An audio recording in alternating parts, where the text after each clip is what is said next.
Les brumes du Sahara au-dessus de Cayenne. Ces poussières ont traversé l'Atlantique et leur concentration est telle que la Guyane est régulièrement en dépassement du seuil d'alerte depuis le début de l'année.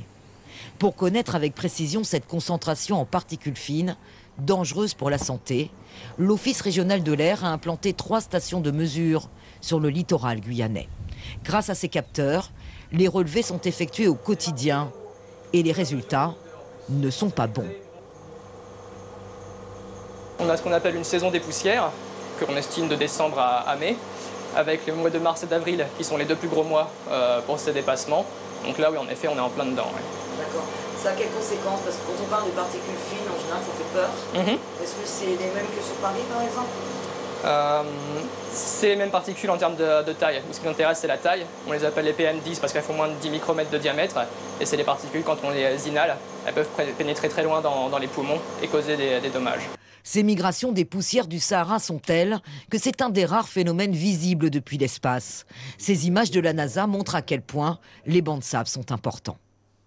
Cette brume part de la côte africaine, elle traverse l'océan Atlantique et elle arrive jusqu'à nous, donc on se trouve ici.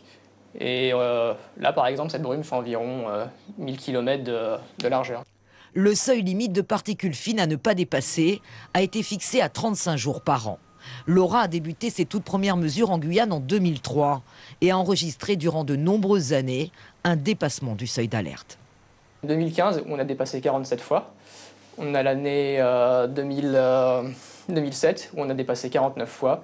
Et il y a d'autres années où on est à 38, 39. Donc ça arrive qu'on dépasse ces 35 jours. Ce sont des particules qui pénètrent dans le système pulmonaire. Et donc on sait que ces particules sont classées comme cancérigènes. Donc ça a un effet sur la santé. Nous avons sollicité l'Agence régionale de la santé pour connaître leurs prescriptions face à ce danger pour les populations. Aucune réponse malgré nos nombreuses sollicitations. Le rectorat de Guyane a donné des consignes aux écoles. Porter une attention particulière aux élèves fragiles et limiter les activités physiques. Des collégiens présentent des symptômes liés à cette pollution de l'air. Tu as le nez qui pique et tu as la gorge qui commence à être irritée, ça te fait mal, ça gonfle. Maurice Joseph est infirmier éducation nationale au collège Nonon de Cayenne. Il diffuse sur cet écran les informations de l'Observatoire de l'air sur cette pollution aux particules fines. Certaines personnes qui ont du mal à respirer, qui ont les yeux qui coulent, qui ont le nez qui coule, qui toussent. Donc voilà. L'infirmier a répertorié les 21 collégiens de l'établissement sensibles, asthmatiques ou ayant des pathologies cardiaques, afin de gérer au mieux cette situation d'alerte. Sur une semaine, par exemple, on va recenser entre 4 et 5 élèves sur les 21 qui sont repérés sensibles, qui vont avoir des manifestations. Des manifestations soit de toux, soit des manifestations de détresse respiratoire en termes de difficulté à monter les escaliers, difficulté à pouvoir aussi s'exprimer.